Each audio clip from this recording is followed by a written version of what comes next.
Seduciendo a Mr. Bridgerton. Abril ya se nos viene encima, y con él otra temporada social aquí en Londres. Las madres ambiciosas ya hacen el recorrido por las tiendas de ropa y talleres de modistas con sus queridísimas hijas debutantes, impacientes por comprar ese vestido de noche mágico, el que sencillamente saben marcará la diferencia entre el matrimonio y la solteronía. En cuanto a sus presas, los solteros empedernidos, el señor Colin Bridgerton ocupa nuevamente el primer lugar en las listas de maridos apetecibles, aun cuando todavía no regresa de un reciente viaje al extranjero. No tiene ningún título, cierto, pero está en abundante posesión de buena apariencia, fortuna y, como lo sabe cualquiera que haya estado aunque sea un minuto en Londres, encanto. Pero el señor Bridgerton ha llegado a la algo avanzada edad de 33 años sin manifestar nunca un interés en ninguna determinada damita. Y hay pocos motivos para esperar que la temporada de 1824 difiera mucho de la de 1823 en este respecto. Tal vez las queridísimas jovencitas que se presentan en sociedad y, tal vez más importante aún, sus ambiciosas madres, harían bien en poner la atención en otra parte. Si el señor Bridgerton anda en busca de esposa, oculta muy bien ese deseo. Aunque, por otra parte, ¿no es eso justamente el tipo de reto que más gusta a las jovencitas que se presentan en sociedad? Revista de Sociedad de Lady Whistleton. Prólogo. El 6 de abril de 1812, exactamente 2 días antes de que cumpliera los 16 años, Penélope Featherington se enamoró. Fue algo, resumido en una palabra, estremecedor. La tierra tembló, el corazón le dio un vuelco, el momento la dejó sin aliento. Y pudo decirse con cierta satisfacción que el hombre involucrado, un tal Colin Bridgerton, se sintió exactamente igual. No en el aspecto de amor, eso sí. No se enamoró de ella en 1812, ni en 1813, 1814, 1815, ni, maldición, en los años 1816 a 1822, ni en 1823 tampoco, pues en esos periodos estuvo ausente del país. Pero sí le tembló la tierra, le dio un vuelco el corazón, y Penélope lo sabía sin la menor sombra de duda. También se quedó sin aliento, unos buenos 10 segundos. Caerse del caballo suele hacerle eso a un hombre. Los hechos ocurrieron de la siguiente manera. Ella iba paseando por Hyde Park, en compañía de su madre y de sus 2 hermanas mayores, cuando sintió un atronador retumbo en el suelo. Su madre no le prestaba mucha atención, rara vez se la prestaba en realidad, así que ella se alejó del grupo un momento para ver qué ocurría.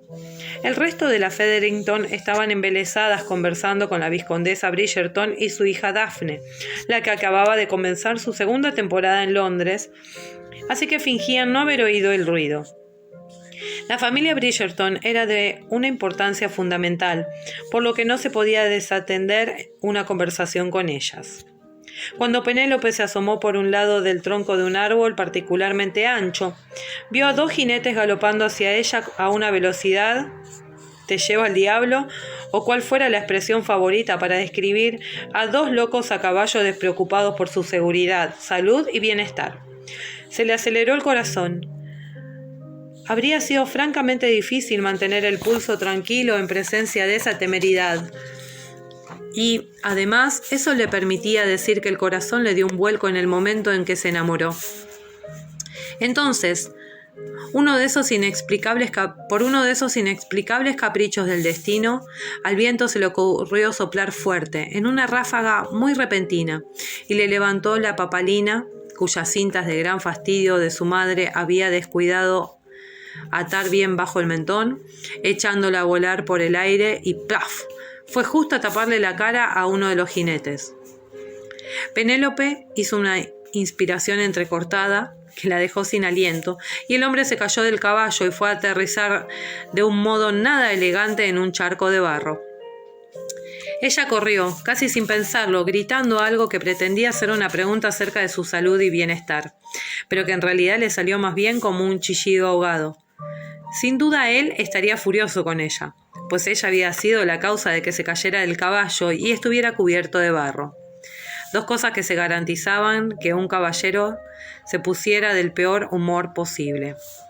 Pero cuando por fin él logró ponerse de pie, pasándose la mano por la ropa para quitarse el barro que era posible quitarse, no arremetió contra ella, no le dijo nada despectivo, no le gritó, ni siquiera la miró furioso. Se echó a reír. ¿Se rió? Penélope no tenía mucha experiencia con risas de hombres, y la poca que tenía era de risas nada amables. Pero los ojos de ese hombre, de un color verde bastante intenso, solo expresaban risa, mientras se quitaba una vergonzosa mancha de barro de la mejilla.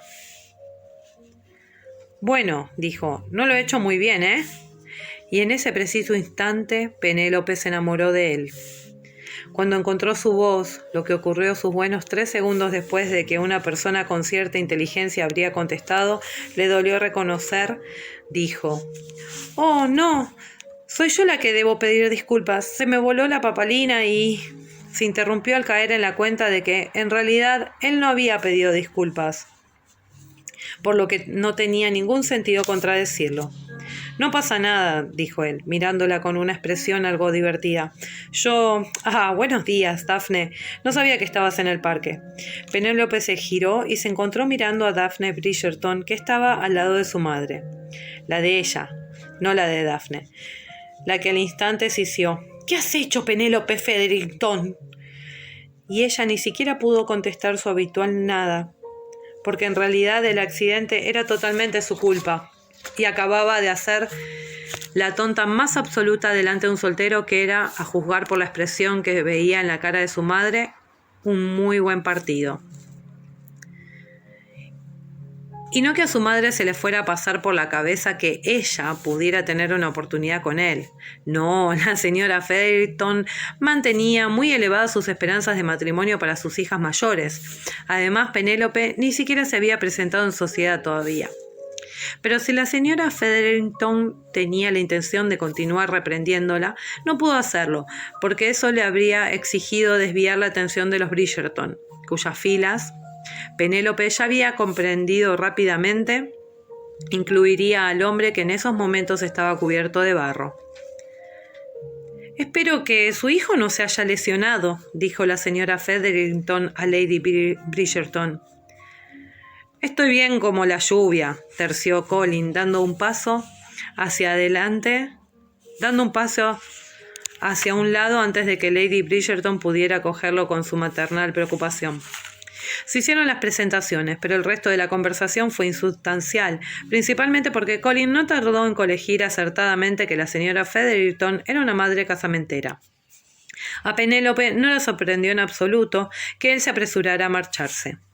Pero el daño ya estaba hecho. Ella ya había descubierto un motivo para soñar. Esa noche, mientras revivía el encuentro por 1000ª vez, se le ocurrió pensar que sería agradable poder decir que se enamoró de él cuando le besó la mano antes de un baile, sus ojos verdes brillando con un destello travieso al apretarle los dedos, con un poco más de fuerza de lo que sería decoroso. O tal vez podría haber ocurrido cuando él cabalgaba osadamente por un páramo barrido por el viento.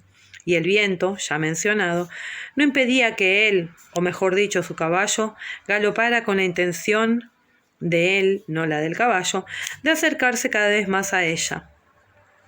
Pero no, tenía que ir y enamorarse de Colin Bridgerton cuando se cayó del caballo y fue a aterrizar de trasero en un charco de barro.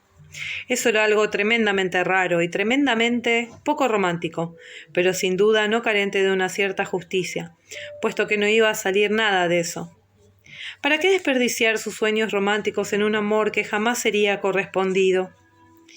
Mucho mejor reservar las presentaciones en un páramo barrido por el viento a personas que realmente pudieran tener un futuro juntas. Y si había algo que Penélope ya sabía entonces, a los 16 años menos 2 días, era que en su futuro no figuraba Colin Bridgerton en el papel de marido. Sencillamente no era el tipo de jovencita que atraería a un hombre como él, y temía que nunca lo sería. El 10 de abril de 1813, exactamente 2 días después de cumplir los 17 años, Penélope Featherington hizo su presentación en la sociedad londinense. No quería hacerlo, le suplicó a su madre que la dejara esperar un año. Pesaba como mínimo 10 kilos más de lo que debía, y su cara todavía tenía la horrorosa tendencia a llenarse de granos cuando estaba nerviosa, lo que significaba que siempre tenía granos, puesto que nada en el mundo la ponía más nerviosa que un baile en Londres.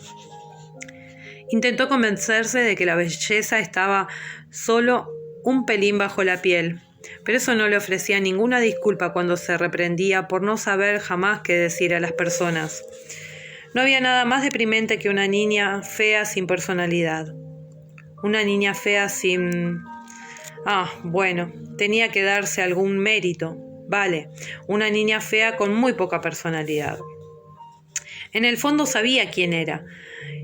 Y esa persona era inteligente, amable y muchas veces incluso ingeniosa, divertida, pero no sabía cómo su personalidad siempre se le quedaba perdida más o menos entre su corazón y su boca. Y se sorprendía diciendo algo erróneo o con más frecuencia nada en absoluto.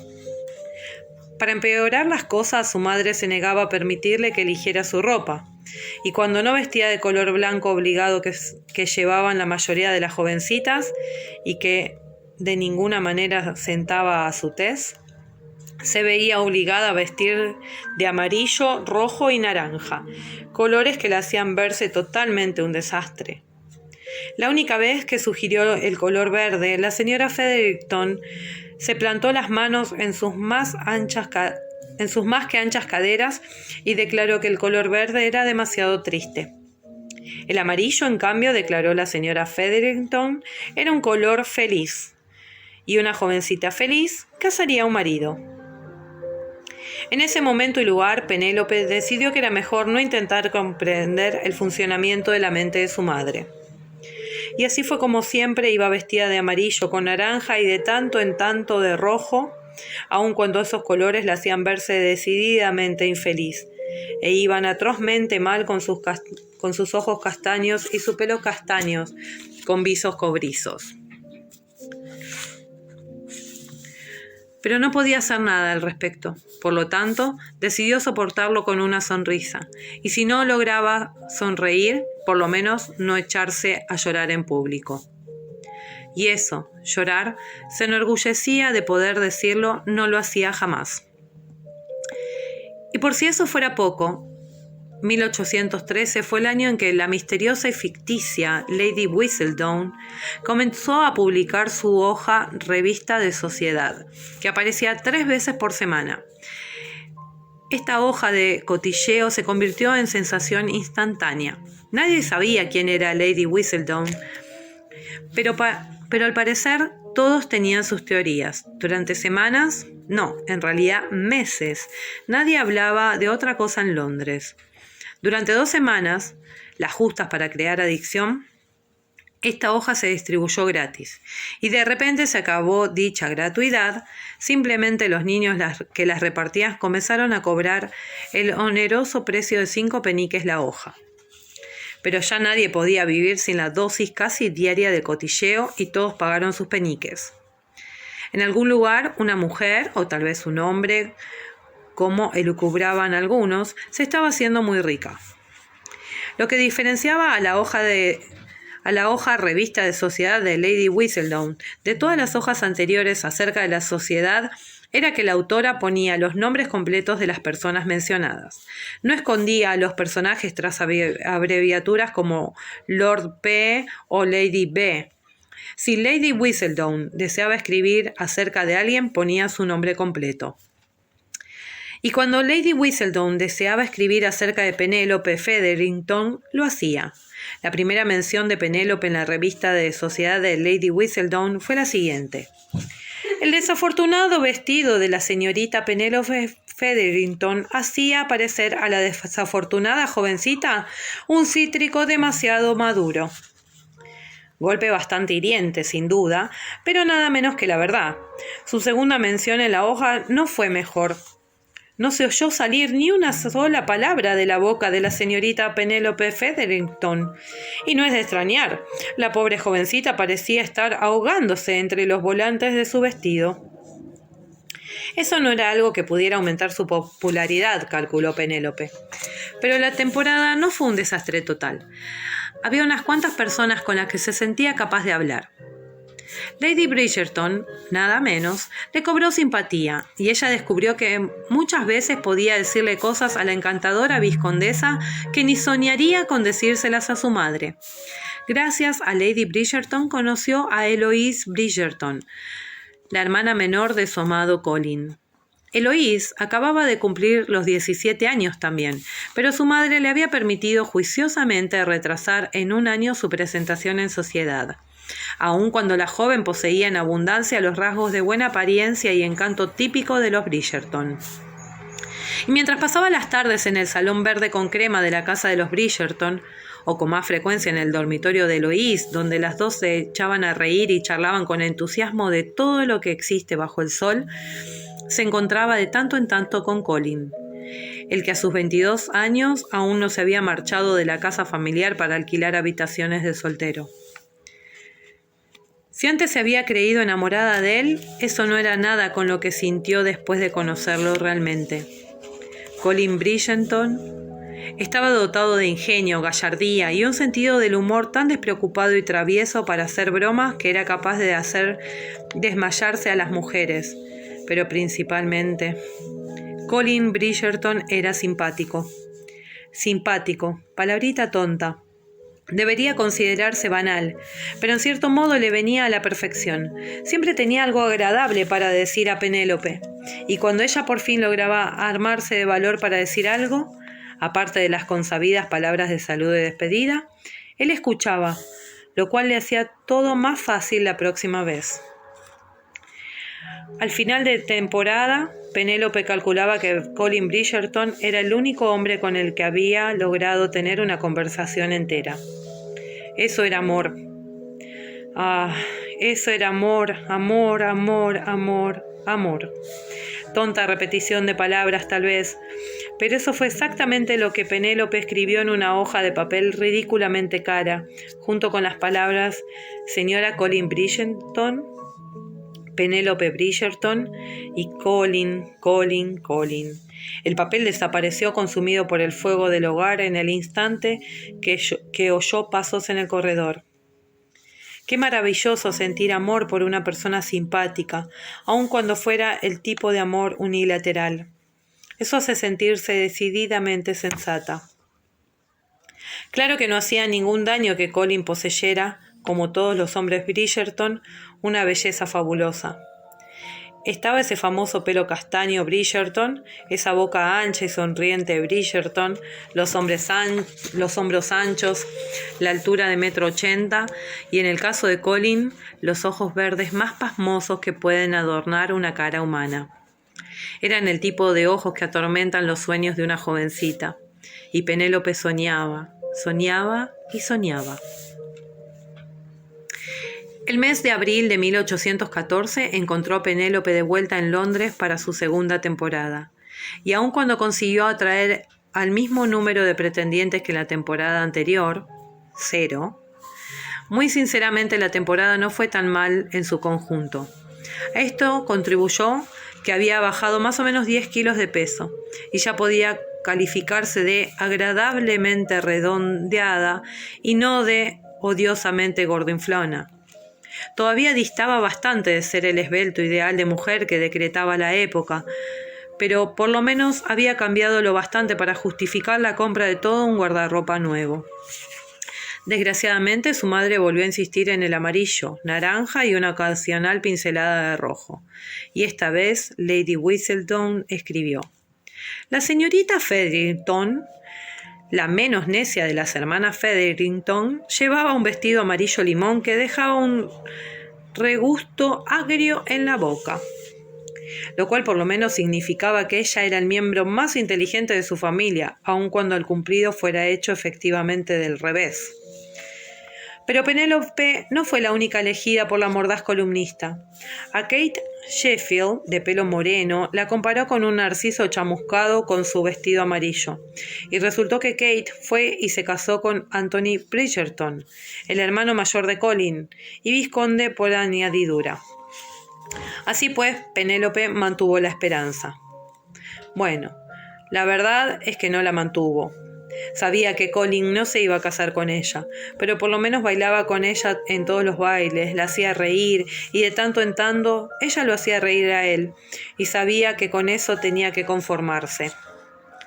Y así continuó su vida. Tuvo su tercera temporada y luego su cuarta.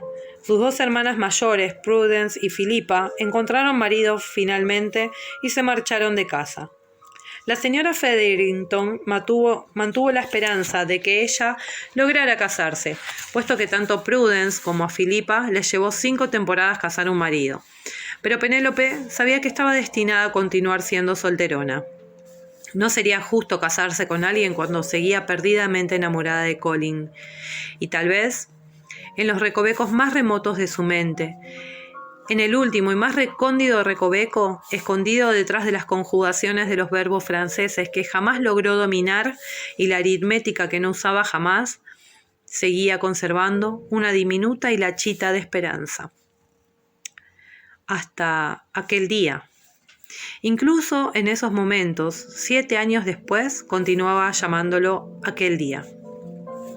Había ido a tomar el té a la casa de los Bridgerton como solía hacer, con Eloise, su madre y sus hermanas. Esto ocurrió justo antes de que el hermano de Eloise, Benedict, se casara con Sophie, aún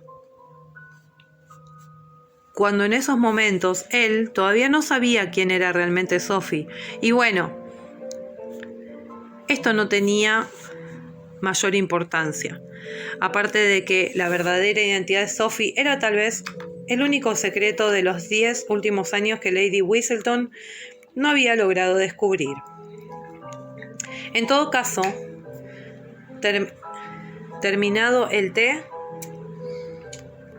ella iba caminando por el vestíbulo de entrada, oyendo sus pisadas sobre el suelo de mármol, en dirección a la puerta. Iba arreglándose la caída de su capa, preparándose para caminar la corta distancia hacia su casa, que estaba justo a la vuelta de la esquina, cuando oyó voces. Eran voces masculinas Bridgerton.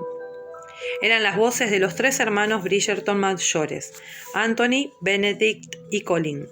Estaban conversando como suelen conversar los hombres, con muchos gruñidos y gastándose bromas entre ellos. A ella siempre le encantaba observar a los Bridgerton cuando hablaban entre ellos de esa manera. ¡Qué maravillosa familia formaban! Los vio a través de la puerta, pero no oyó lo que estaban diciendo hasta cuando llegó al umbral. Y como para confirmar la importancia que había atormentado toda su vida, la primera voz que escuchó fue la de Colin, y sus palabras no eran amables. Y ciertamente no me voy a casar con Penélope Featherington. ¡Ja! La exclamación se le escapó de los labios antes de que pudiera pensar, una especie de chillido que perforó el aire como un silbido detonado. Los 3 hermanos se giraron a mirarla con caras igualmente horrorizadas, y ella comprendió que se había metido en los que sin duda serían los 5 minutos más horribles de toda su vida. Guardó silencio un buen rato, que le pareció una eternidad, hasta que al fin, con una dignidad que jamás había ni soñado poseer, miró a Colin a los ojos y dijo: «Nunca te he pedido que te cases conmigo». Las mejillas de Colin pasaron del rosa a un rojo subido. Abrió la boca, pero no le salió ningún sonido. Esa era tal vez la única vez en su vida, pensó Penélope con cierta irónica satisfacción, que él se encontraba sin saber qué decir. Y nunca, continuó ella, tragando saliva al cortársele la voz, nunca le he dicho a nadie que deseara que me lo pidieras. Penélope, logró decir al fin Colin. Perdona, lo siento mucho. No hay nada que perdonar. Sí que lo hay, insistió él. Herí tus sentimientos y... No sabías que yo estaba aquí. De todos modos... No te vas a casar conmigo, dijo ella, y sintió rara y hueca su voz. No hay nada malo en eso. Yo no me voy a casar con tu hermano Benedict. Era evidente que Benedict había estado tratando de no mirar, pero al oír siguió atento. Ella apretó las manos en puños a los costados. A él no le hiero los sentimientos cuando declaro que no me voy a casar con él. Giró la cabeza hacia Benedict y se obligó a mirarlo a los ojos. ¿Verdad, señor Bridgerton? Claro que no, apresuró a contestar él. Todo arreglado, dijo ella entre dientes. No se ha herido ningún sentimiento, y ahora, si me disculpáis, caballeros, tendría que irme a casa. Los 3 caballeros se apartaron para dejarla pasar, y ella habría logrado escapar sin más problemas si Colin no hubiera saltado repentinamente. No hubiera soltado repentinamente. ¿No te acompaña una doncella? Vivo solo a la vuelta de la esquina, contestó ella negando con la cabeza. Lo sé, pero... Yo te acompañaré, dijo Anthony tranquilamente. No es necesario, milord, de verdad. Deme ese gusto, dijo él, en un tono firme que no le dejaba otra opción. Asintió y los dos se echaron a andar calle abajo.